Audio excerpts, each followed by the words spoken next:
Hello friends, welcome to English অনুশীলন। ভিডিওর শুরুতেই একটা প্রশ্ন। ছোটবেলা থেকেই আমরা শিখেছি আই এর পরে ওয়াজ বসে, যেমন I was playing, I was happy. কিন্তু গ্রামার বইতে প্রায় দেখো if I were a bird বা ইফ আই ওয়ার ইউ, অর্থাৎ আই এর পরে ওয়ার লেখা থাকে। ভাবছো আই এর পরে ওয়ার, এটা কি প্রিন্টিং মিস্টেক নাকি এর পেছনে কোনো গভীর রহস্য আছে? আজকের ভিডিওতে আমরা শিখব কন্ডিশনাল সেন্টেন্সের সেই জাদুকরী নিয়ম, যেখানে হি, সি, আই এর পরে ওয়ার বসে। কন্ডিশনাল সেন্টেন্স মানে শর্ত, মানে যদি এটা করো তবে ওটা হবে। ইংরেজিতে দু ধরনের কন্ডিশন হয়, এক নম্বর রিয়েল কন্ডিশন, দু নম্বর আনরিয়েল বা ইমেজিনারি কন্ডিশন। রিয়েল মানে বাস্তব, অর্থাৎ যেটা ঘটা সম্ভব, যেমন যদি বৃষ্টি হয় তবে আমি যাব না।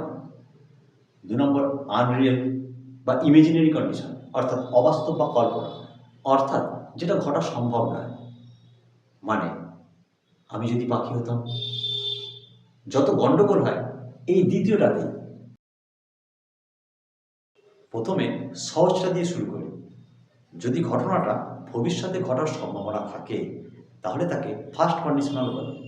সূত্র ইফের সাথে প্রেজেন্ট ইনডেফিনাইট টেন্স আর তারপরের অংশে ফিউচার মানে উইল আসবে। যেমন দেখো, if you come I will go, যদি তুমি আসো তবে আমি যাব। এটা মনে রেখো যে কখনোই ইফ ইউ উইল কাম হবে না, কারণ ইফের সাথে কখনো উইল আসে না। এবার আসি আসল জাদুতে।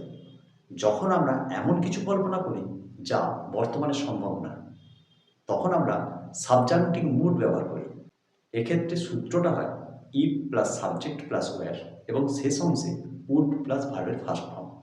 সহজ কথায়, অবাস্তব কল্পনায় সবার সাথে ওয়্যার বসে। আমি কি পাখি হতে পারবো? না। আমি কি প্রধানমন্ত্রী? না। তাই দেখো, if I were a bird বা if I were the PM, আর শেষ অংশে উইলের পাস্ট ফর্ম উড। তাহলে বাক্যটা কি হলো? If I were a bird I would fly, বা if I were the PM I would abolish the exam. মনে রাখবে, এই ওয়ারের জায়গায় যদি তুমি ওয়াজ বসাও তাহলে ভুল হবে, কারণ ওয়াজ মানে তুমি অতীতে সত্যিকারেরই এরকম ছিলে। আর এটা তো কল্পনা, বাস্তব নয়, অবাস্তব। তাই এক্ষেত্রে ওয়ারই বসাতে হবে। আর এক ধরনের কন্ডিশন হয়, যা নিয়ে আমরা আফসোস করি। ইস, যদি পড়াশোনা করতাম তাহলে পাশ করতাম। মানে সময় চলে গেছে, আর কিছু করার নেই। সূত্রটা ভালো করে মুখস্থ করে নাও, পরীক্ষা এটাই আসে। ইফ হ্যাড প্লাস ভার্বের থার্ড ফর্ম, তারপর দ্বিতীয় অংশে উড হ্যাভ প্লাস ভার্বের থার্ড ফর্ম। ওকে, যেমন if I had studied I would have passed.